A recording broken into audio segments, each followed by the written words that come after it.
Ukraine on Air. UA English broadcast welcomes you and continues telling truth about Russian invasion. Today is the 22nd day of war. Good evening, Nick Starkov here. And we traditionally start our broadcast from the recent updates on the opponent's losses. And here look on screen to the graphics.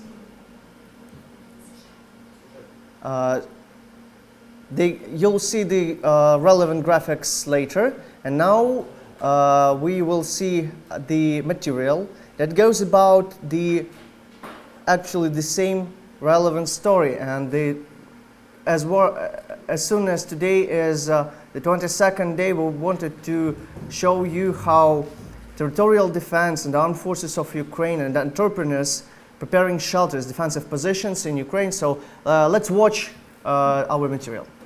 Fire and urgent evacuation of residents. Russian occupants attacked Kiev again during the night. At 5 a.m., debris from a shot-down enemy missile damaged 2 apartment buildings in Darnitsa district. There was a fire in a 16-story building. Rescuers evacuated more than 30 people. 4 were injured, 2 of them were hospitalized. According to initial reports, 1 resident was killed. Wreckage removal continues. Windows in a neighboring house has been blown out.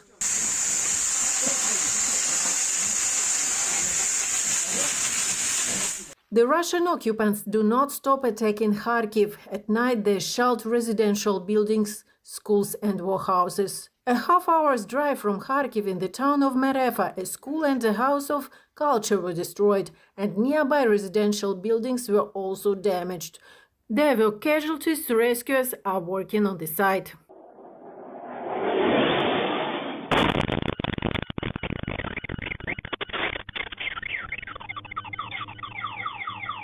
Severe shelling also continues in Rubizhne, Luhansk region. At least 27 homes were burned overnight there. Russian troops are also attacking Popasna and Severodonetsk. All last day and night, Rubizhne was cynically shelled. Entire streets of the town were ablaze.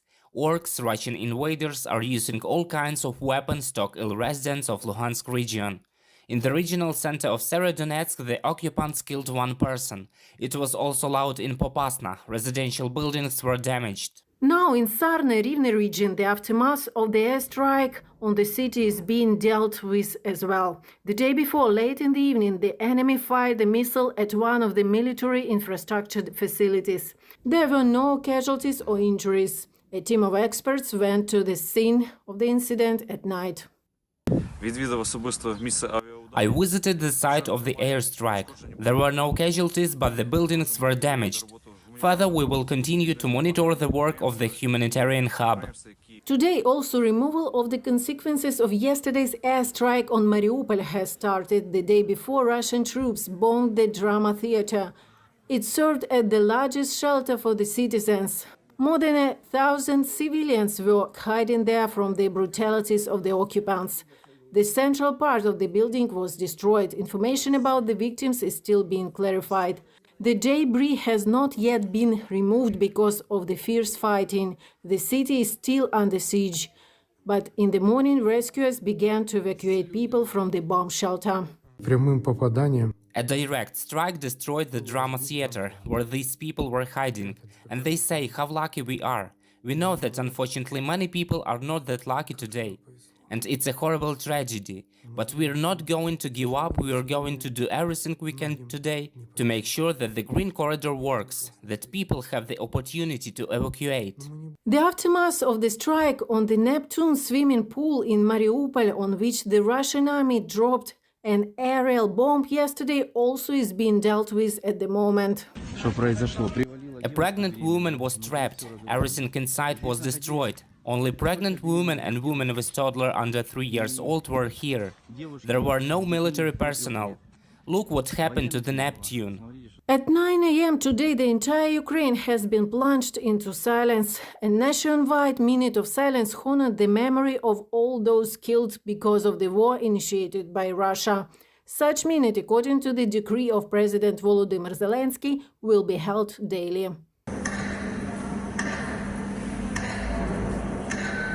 Reported by Olena Shustova, Natalia Voloshina, UATV News.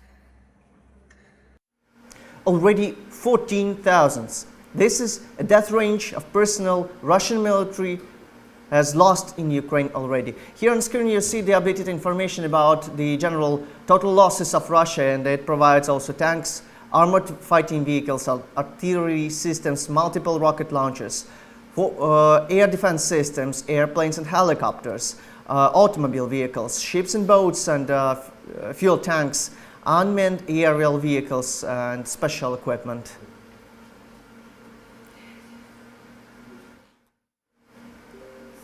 Airstrike on Mariupol drama theater with word children written just in front of the house. This is an act of a genocide. This was stated by the Ukrainian ombudsman Lyudmila Denisova. On Eve, occupation forces deliberately hit the drama theater in a war-torn Mariupol city in eastern Ukraine. The structure's basement served as a shelter for thousands who left homeless due to previous shellings.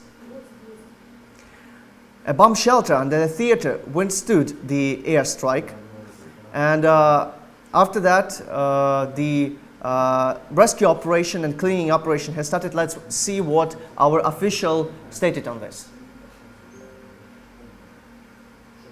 Let's see what our official Ukrainian ombudsman Lyudmila Denisova stated on this.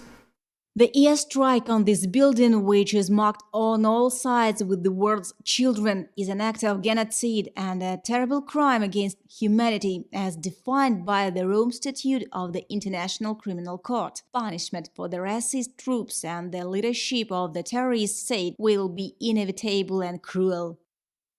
And now we are welcome to the studio our first guest. This is Andreas Aslund. He is a Swedish economist and diplomat. He's an adjunct professor at Georgetown University. Welcome, Mr. Anders. Excuse me. And the topic we just wanted to talk with you is, if you remember, just a few days before the onspring of, before the start of the invasion, or something about around this time, you've said, and I'm citing by The Guardian, that the Western strategy, I mean here primarily the US and UK strategy, I think has been just right. Expose it all, emphasize as much as possible what is going on, and provide as much intelligence as reasonably can be provided. And by doing so, the West is really pushing Putin to a sort of dead end. Either he goes for everything, and then he's likely to lose, or he is not getting anything. First of all, this was a material citing by The Guardian, so maybe not very accurate word by word. At the same time, my question is for you is, wasn't it a miscalculation to think that Putin wouldn't go for a full-scale invasion, and to think that a warfare massed on the border of Ukraine is just a shock? And isn't it a miscalculation now to say that the trade with Russia is still relevant?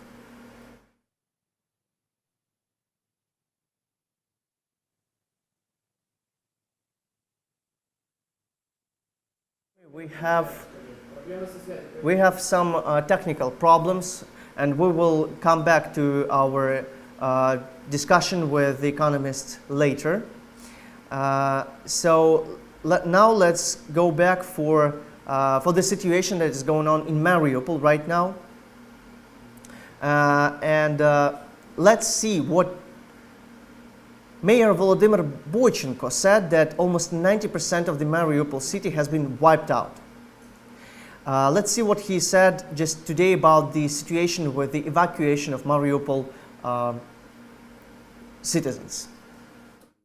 You know, it's hard even to say how was it in occupied territory, deep behind enemy lines. We were evacuating our people from Mariupol, from the city of Berdyansk. 5 days of promises and hopes, 5 days of dreams about saving the lives of thousands of Mariupol inhabitants. We faced both machine guns and rifles and a paramilitary convoy. We were not scared. We wanted our relatives and friends to be saved, to save as many lives as possible. We lived with this hope. But unfortunately, we were simply cheated. We were not ensured silence. Nevertheless, the corridor was opened, and our Mariupol residents, under cannon fire, under bursting grads, under air raids, desperate to get out of Mariupol. It managed about 6,500 vehicles managed to do it in the last 2 days.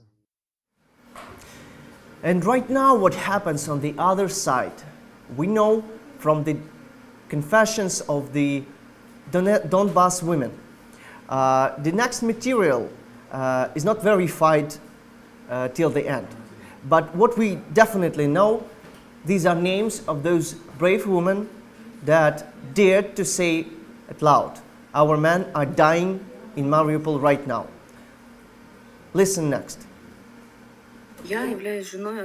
Hello, Denis Vladimirovich. I am a wife of one of the reservists who was called up and mobilized to defend our homeland. I have a question for you. Why were our guys who never served, never fought, never held a gun in their hands sent to an unknown place? It is not clear to what territories. There is no contact with them at all. They were not clothed, not trained. No water, no food. They have nothing. They had no warm clothes. It was freezing outdoors. We can't contact them at all. They were just sent to the front line as cannon fodder to be shot. Why did you allow such an attitude towards our own citizens and call them to defend our homeland if they have never been trained in war and warfare? You just left them behind, left them to die. Our boys are being killed. Please explain why you did this, why we haven't been able to contact our husbands for some time now, and why no one knows where they are or what happened to them.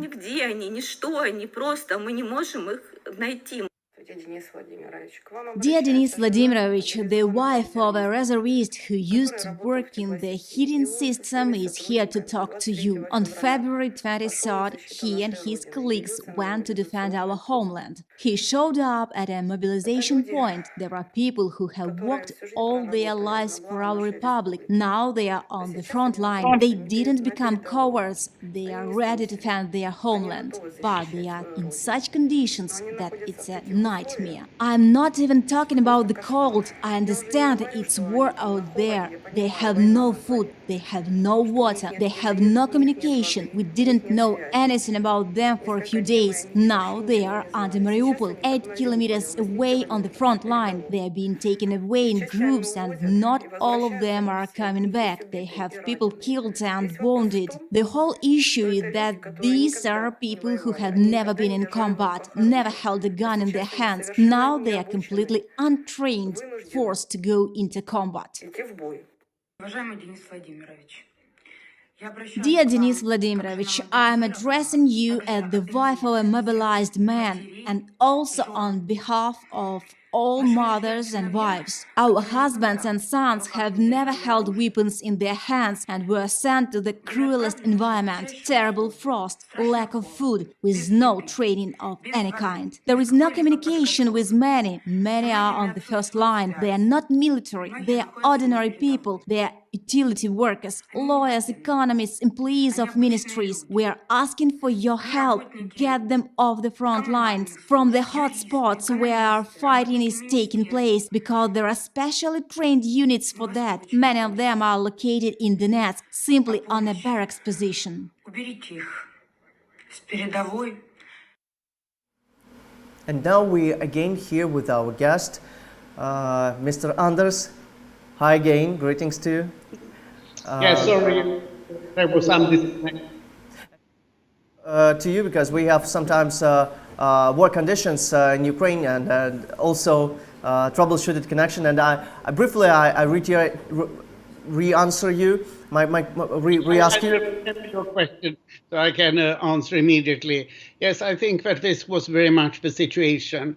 Putin was put in an impossible situation by the United States because the United States had informed the world all the time what was happening. one effect of this was that Ukraine, for at least a month before, was covered by hundreds of international journalists, and the media picture completely changed. Traditionally, Ukraine is covered by Moscow correspondents of the Western media, and now each serious media organization has several journalists all over Ukraine, and they all of a sudden saw the light and saw that Moscow was lying and that the Ukrainians more or less told the truth. So that was very important for the Western public opinion. And then Putin was really pushed into a corner. And Putin is the kind of character who doubles down. So perhaps he had a more limited aim to begin with. Now he decided to do absolutely everything. And I think that we are likely to see him losing on this. The reports today are suggesting that there is a wild power struggle going on in the Kremlin. A few days ago, the head of FSB Foreign Intelligence was put under house arrest. Today, the deputy head of a National Guard, very loyal to Putin, was sacked and detained by the FSB. So it looks as the FSB, which is more independent from Putin but also stronger, is fighting the FSO, the Presidential Guard, the National Guard, which is pretty useless as we have seen in Ukraine, and the Kadyrovtsi, who are cruel but not very sophisticated. And today also we have seen lots of private jets flying to Dubai from Moscow, and other jets flying to the east, unknown where, from Moscow. Something is going on. It looks like a power struggle in the Kremlin, but we don't know yet. Putin is losing the war in Ukraine, as you have so well covered, and the Russian economy is crashing down because of the very severe Western sanctions now. This won't end well for Putin. I would be surprised if he's alive in a month's time. One question I just want to ask you personally. We just talked about what is going on in the war-torn eastern Ukrainian city, Mariupol. So it's basically what's going on there is almost 90% of the city is wiped out. It was stated recently by the mayor of the Mariupol, Vadim Boychenko, and it sounds like what is going on with Russian army. They just proved themselves that they are conducting a genocide. That their tactics is not a war against Ukrainian military; it's a war against Ukrainian people, civilians. And the question is, what just happened yesterday when the structure of the drama theater was bombed? How could it be happen that once Putin will take responsibility and will be held accountable for this? Well, he did something very similar in Grozny and in Aleppo.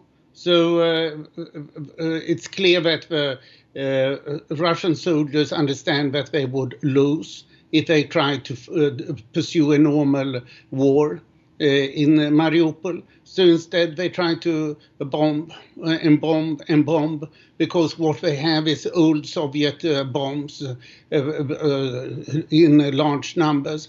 And they're going after the civilians, they're going after civilian infrastructure. They bomb whatever so that nobody can feel safe. This is a sign of weakness.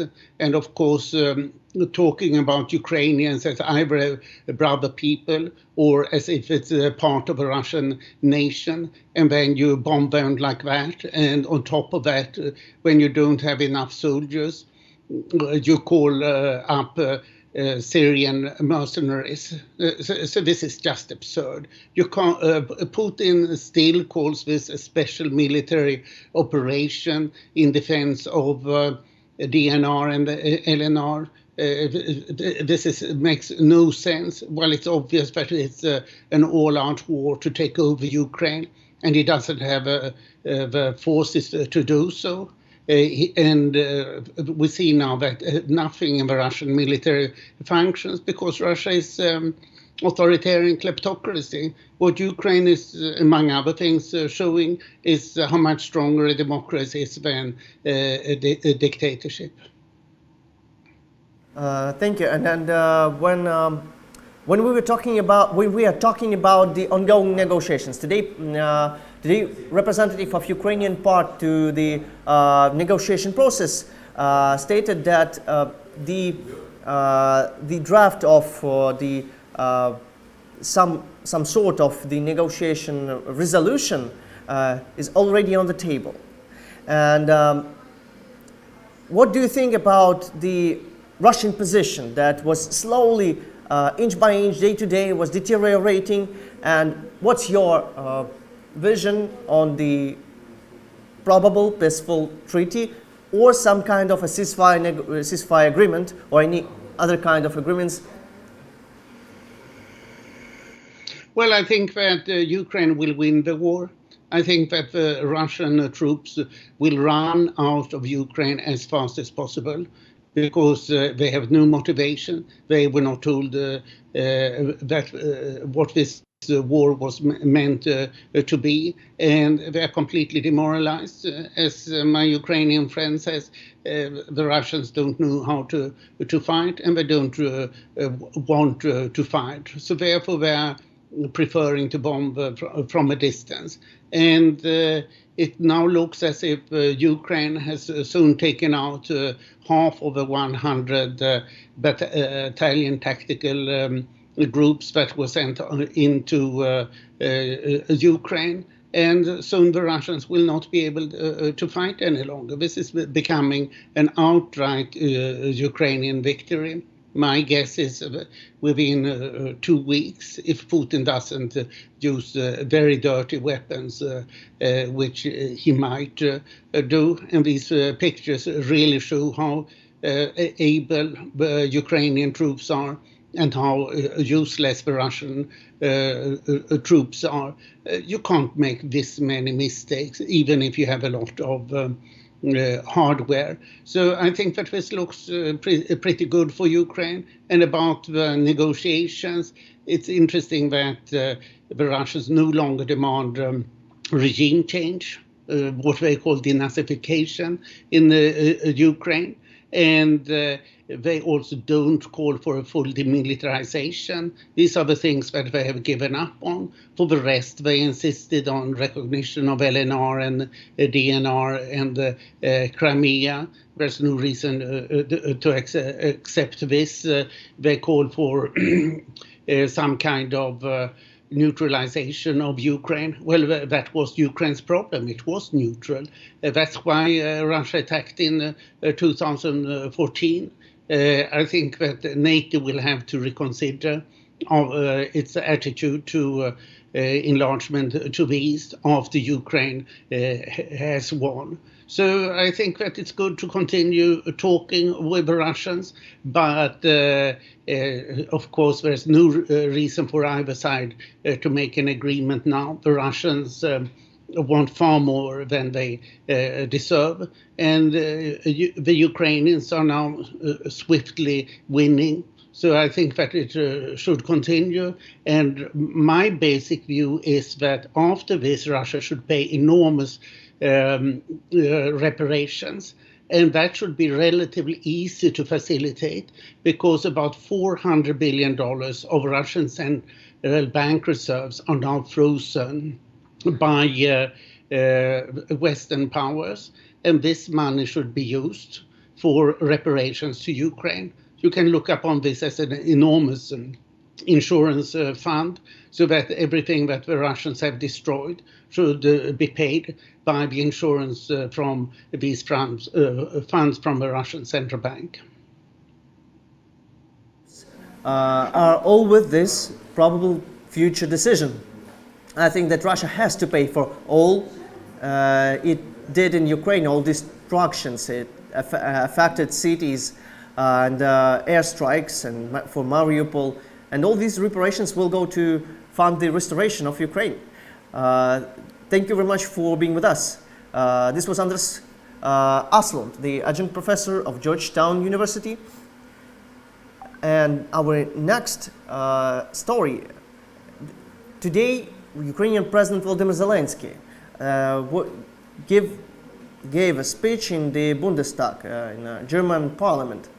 And his main accent was stop trading with Russia. Every ruble earned through trade with Western companies adds to the war with Ukraine. So I suggest you to listen a fragment that was specially prepared for you. Дякую, шановна пані президент Göring-Eckardt.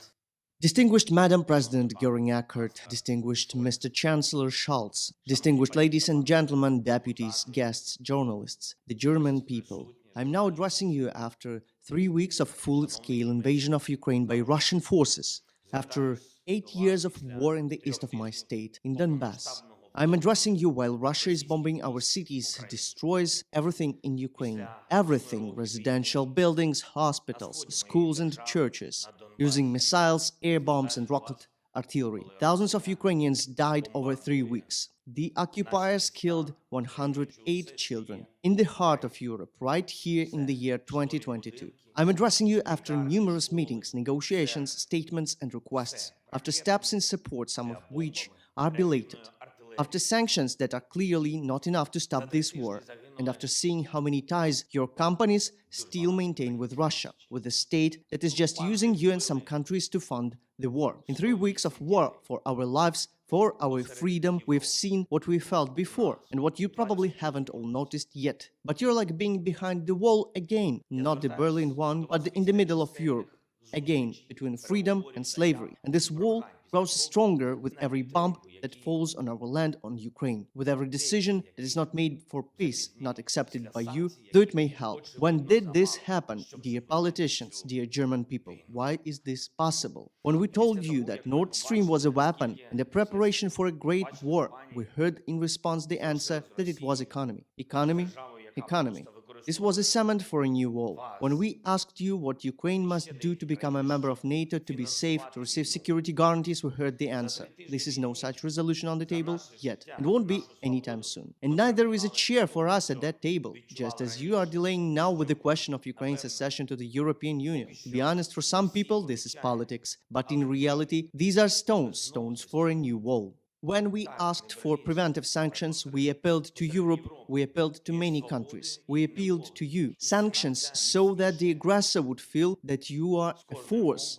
We have seen the dragging, we felt the reluctance, we understood that you wanted to continue the economy. Economy, economy. Now we welcome here our next guest. This is Andreas Umland, analyst at the Stockholm Center for Eastern European Studies. Good day, Mr. Andres. Good evening. And first of all, take our excuses for some troubles with connection. So my first question to you: we've just seen the address of the Ukrainian President Volodymyr Zelenskyy in German Parliament, and he called on West to stop trading with Russia. And he said that every ruble earned through the trade with Russia adds to the war with Ukraine and to the new wall between democracy and slavery. So my question to you is, what else needs to happen after all that has already been in Ukraine, after the actual invasion? What else needs to happen for the West and Germany to realize that who they are dealing with and stop trading with it?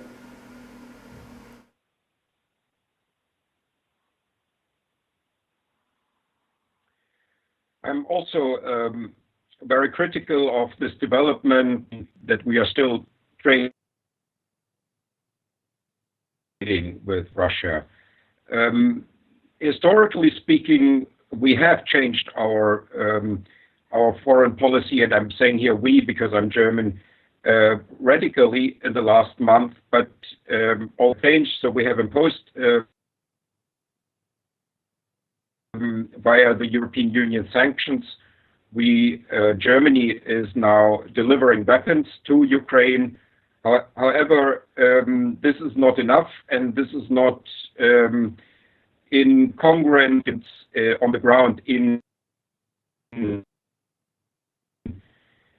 Ukraine and with the atrocities of the war. And so Germany's discourse and Germany's political doctrine is lagging behind the events.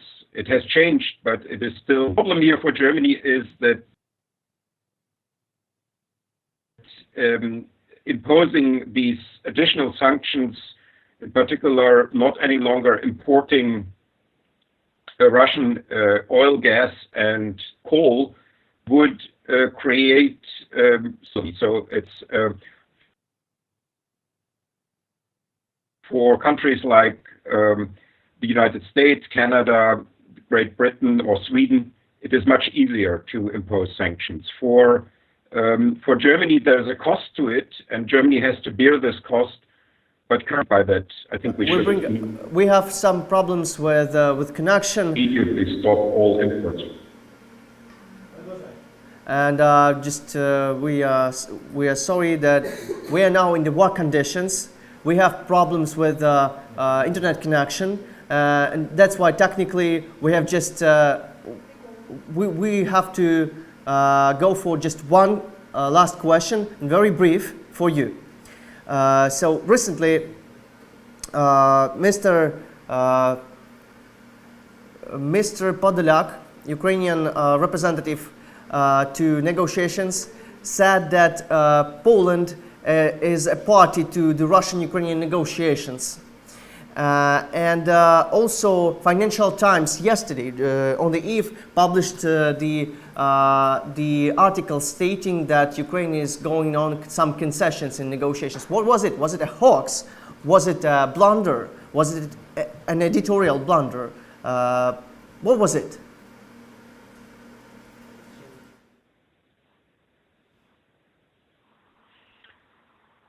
I cannot say for sure, but as far as the Ukrainian position has changed somewhat. So, for instance, Volodymyr Zelenskyy has said that the entry to NATO could be postponed because there is now, or the Ukrainian demand for has now currently no chance for Ukraine to enter NATO anyway. So I expect here to be perhaps some space for negotiation. The question is whether Russia would react to these sort of position that perhaps one could come to an agreement about a neutrality status for Ukraine, which would, however, be added with some more serious security guarantees for Ukraine from Western countries, more serious security guarantees than in the Budapest Memorandum of 1994. So there might be a way here to come to some sort of agreement that Ukraine would not enter NATO, but would instead get guarantees from individual countries. Thank you very much for your would answer. then be almost as well protected as I'm sorry, Mr. Andreas. Being a member. And thank you very much for these words. And yeah, I really think that after this future real agreement and not the fake one, Ukraine will get at least a ceasefire agreement that is okay for Ukraine. Thank you very much for your for you being with us here, and again, excuse us for the troubled connection. And we go for the next material. Talking about the Financial Times article, Ukrainian negotiation spokesman Mikhail Podolyak has already said that this was a fake. Let's see what he stated. Financial Times published a draft which represents the requesting position of the Russian side, nothing more. The Ukrainian side has its own positions. The only thing we confirm at this stage is a ceasefire, withdrawal of Russian troops, and security guarantees from a number of countries. And the Ukrainian representative also stated that the meeting between President Putin and President Zelenskyy may happen after the conclusion of the work on the agreement. And this may happen through the next couple weeks. So this was the last update on the talks that happening right now, and it turns that they are happy for Ukrainian side. And now we welcome here our next guest. This is Alexei Yizhak, Head of Department at National Institute for Strategic Studies, Ukrainian. My greetings to you, Alexei.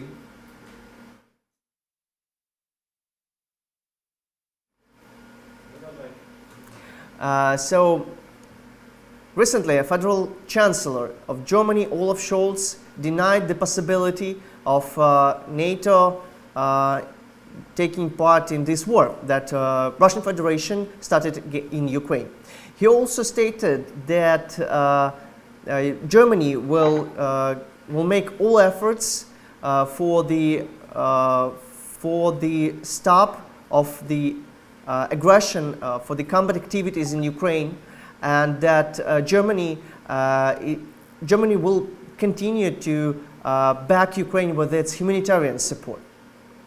Also, our negotiator Mikhailo Podolyak gave an interview to Polish outlet Wiadomości, and he stated that NATO made the status of a NATO member matters not as much, but allies who are really willing to fight on our side, this matters.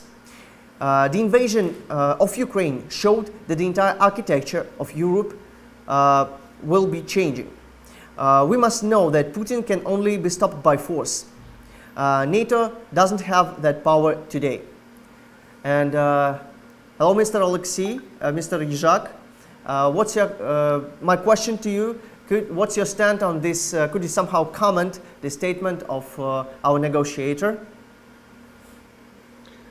Maybe I would disagree that NATO does not matter anything in present architecture, and I think that NATO would defend its members in situation of war, but it's really doubtful that that NATO would fight, for example, for Baltic states or some new members of NATO. In any case, NATO is not so active as organization in war against Ukraine started by Russia as it was, for example, involvement, comparing to involvement of NATO, for example, in Balkan states and in Afghanistan. So really, I would agree that NATO is not so meaningful instrument of security for partners of NATO as organization. At the same time, separate countries of NATO provide Ukraine with great support and really valuable military assistance and humanitarian assistance. It's also true. So what we need now is to design new architecture for security of Ukraine, taking into account that membership of Ukraine in the NATO is impossible for foreseeable future. So I think it's exactly what our negotiator told to media. And also, maybe what you just said, that NATO, there are some doubts that NATO would be active in case if Russia would invaded other countries like Baltic states, but doesn't it mean that Ukraine should become the center of a new structure, new European defensive organization that probably would stand against Russia and probable other aggressors? I don't think that Ukraine would become a center of new architecture, but Ukraine may exemplify new approaches to security, creating of new alliances and the creation of new mechanism which would guarantee security in case of aggression of powerful countries such a permanent member of Security Council like in case of Russia. So I think Ukraine is now a center of creation of new approaches to security in Europe. But maybe when this security architecture appear and take shape, Ukraine maybe would not be a center of this architecture. And what's your take on the recent negotiations between Russia and China, when Russia asked China for some aid in the war in war combat activities in Ukraine? And do you think that China would actually could make this step? And wouldn't such a position would be a complete disgrace for Putin, actually? Because if would China take this step, it would be the start of the more of the bigger escalation, and actually the start of the maybe a new war, world war, starting from Ukraine. And should it be the case? And what's the how it will affect on Putin's image and Russia? I think Chinese policy will continue to pretend to be peaceful, and it's because all Chinese prosperity of recent decades was based on this peaceful, non-aligned, peaceful policy of economic prosperity and expansion of economic influence. So now it's a difficult position for China because on the one hand, China understands that after this war is ended, China and United States will take the major responsibility for the future of the world. On the other hand, China understands that it has to make a more clear choice in this war, because it's difficult to support Russia, even hiddenly to support, and not to be an accomplice of this war. So my view is that China will not support this war with direct aid to Russia, even in form of food to Russian troops.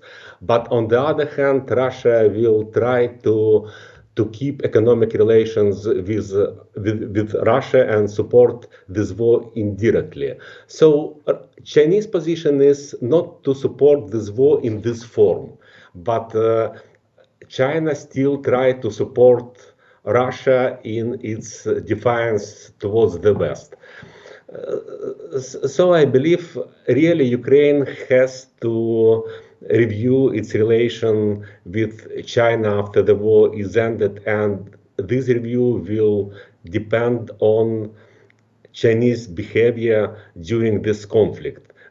Whether or not China will make more decisive steps to stop this war, not to support, but stop this war. This was our last question to you, Mr. Oleksiy. Thank you for this. And China probably will take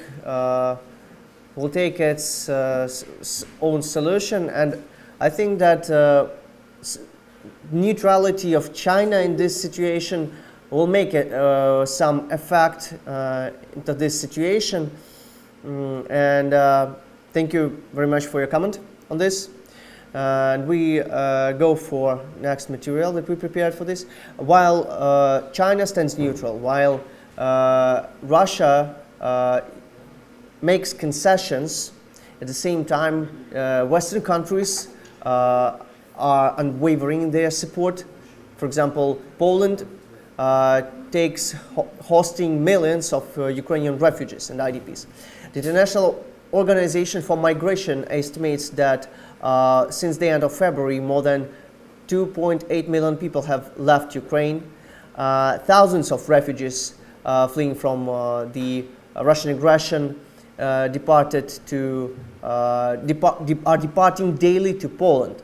And our Polish friends dare to face this wave of refugees with honor. So my colleagues know more, and let's see how this goes in Poland right now. This is Jeffrey, an American Airlines pilot in the USA. He came to Poland to transport refugees from Ukraine together with his friend, Polish truck driver Marek. Jeff and Marek are among thousands of volunteers who came to help on the Polish border. Almost 3 million Ukrainians have been forced to leave their country since 24th of February. People were running from bombs and savage Russian troops who were shooting them on purpose. First refugees appeared on the Polish border the very first day of war, scared and safe. But from the very first hours, Poland sacrificed its time, comfort and budget as much as it could. The number of sheltered Ukrainians a few days ago was around 1.5 million in Poland itself. From the very first days, when most of the leaders were deeply concerned, Poland, Slovakia, Romania, Baltic countries started organizing unique logistics that helped to prevent even bigger humanitarian catastrophe. But what is more important, regular people did it all over the world. The laws, effective and fast decision-making, even mental support, the borderline countries demonstrated what it means to be united.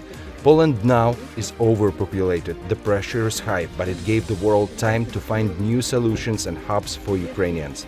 The war split the world into two camps. It's not even about Ukraine as it is, it's about humanity and being a human.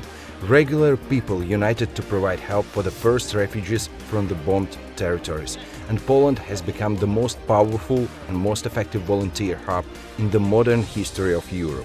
While global leaders are gathering for meetings, the war in Ukraine has already united big hearts all over the world. These are regular people that make decisions for good every minute. These are regular people that arise right now. It is impossible to calculate the number of victims and missing in the Severodonetsk, another eastern Ukrainian city that is right now under constant shelling daily made by Russia. Let's see what's going on there from our journalist who bravely makes her daily coverages, every day makes her coverages from the right from this center of combat activities.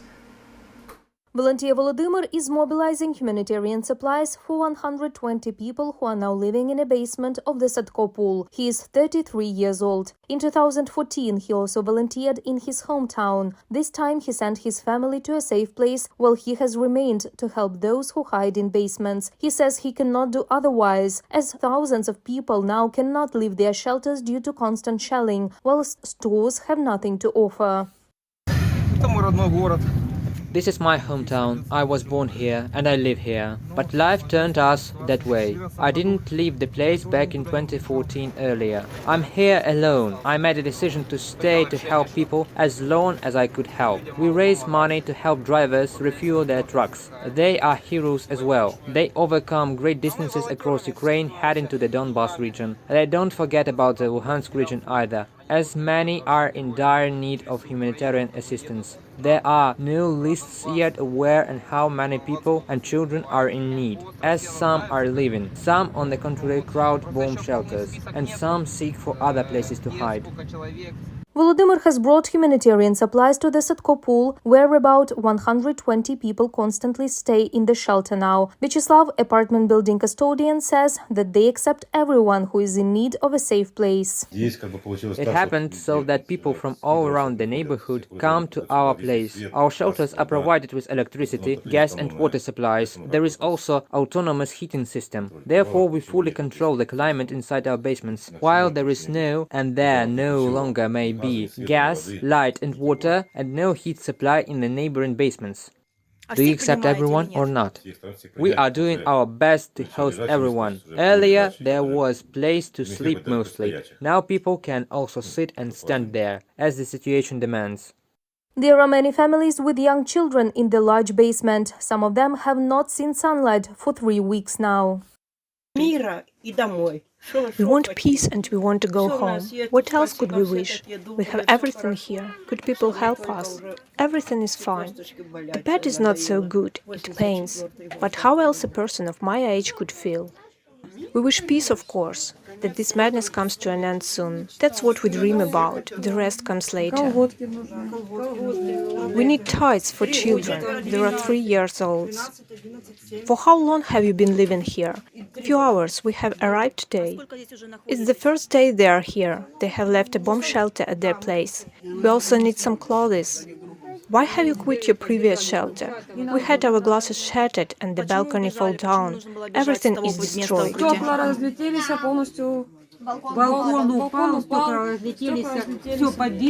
There is even a 2-week-old baby that was born in a shelter.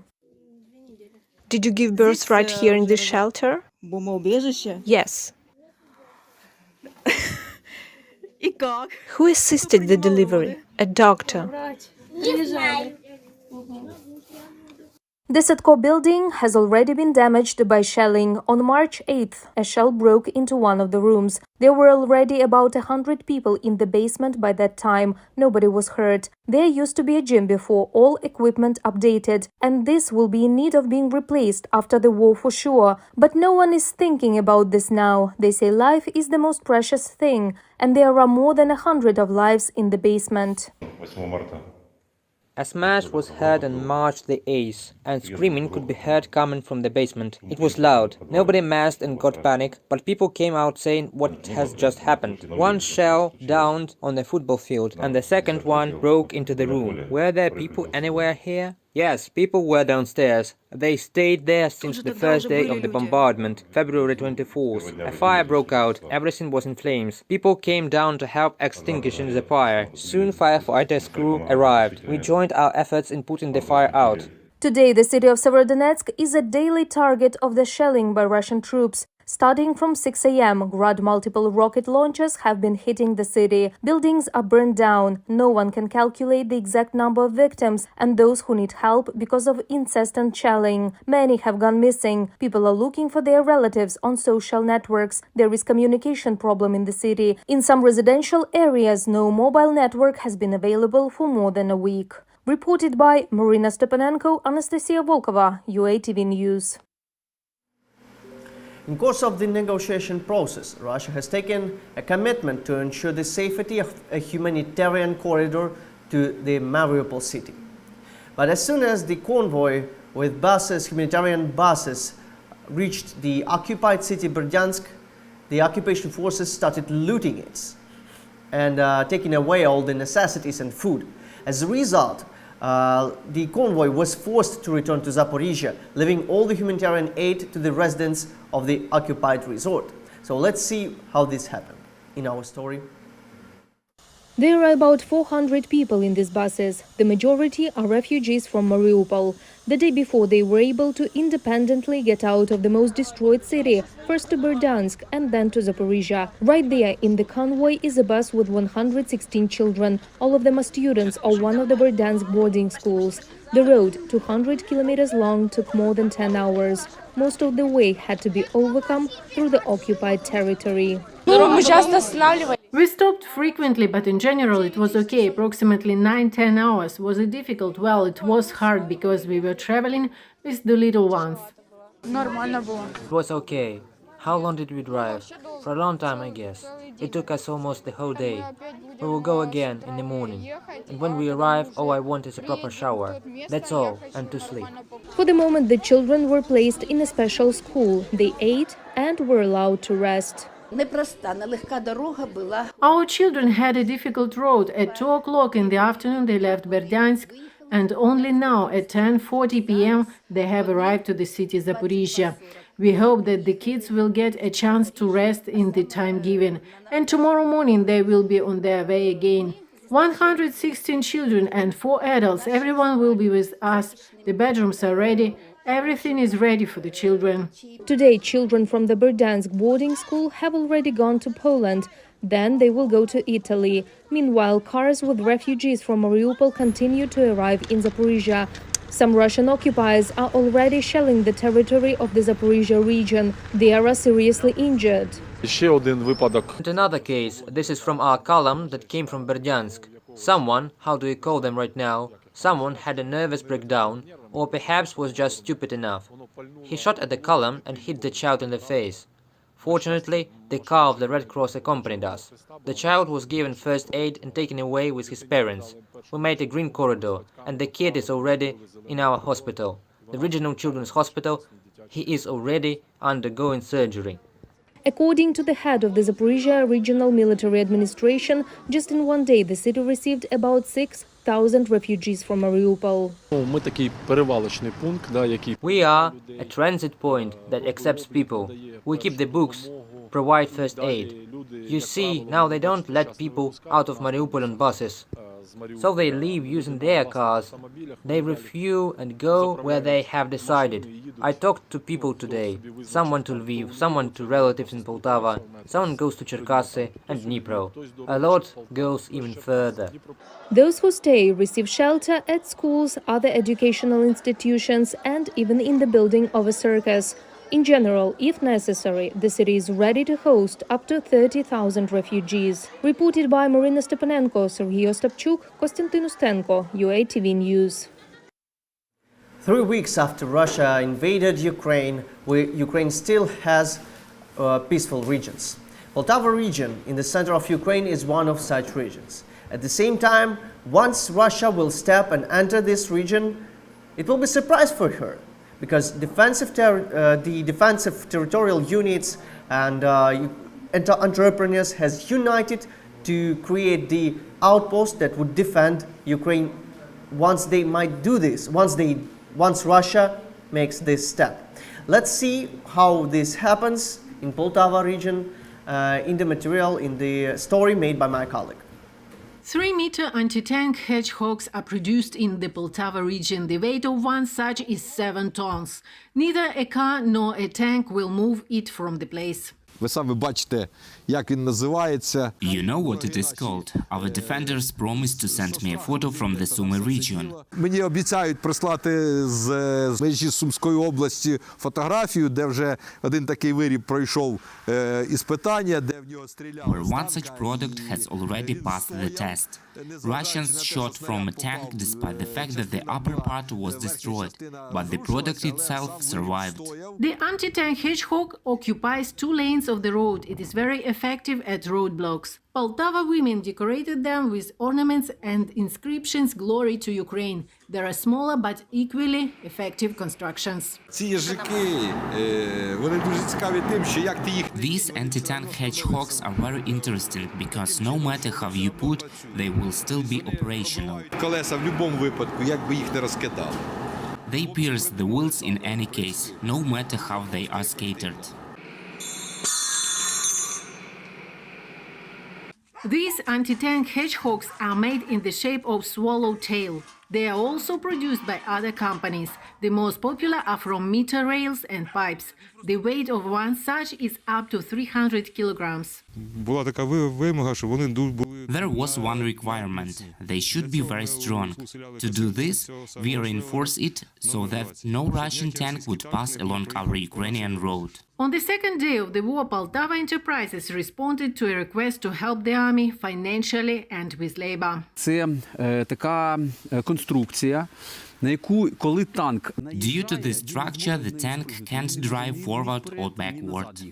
While the neighboring regions hold the line and don't let the invaders into the center of the country, the Poltava region is trying to strengthen the region as much as possible and make it safe for IDPs who come from the hotspots of the Sumy, Chernihiv, Kharkiv, Donetsk and Luhansk regions. Reported by Olena Shustova, Anastasia Lisova, UATV News. This is all from us for this hour. Thank you for being with us.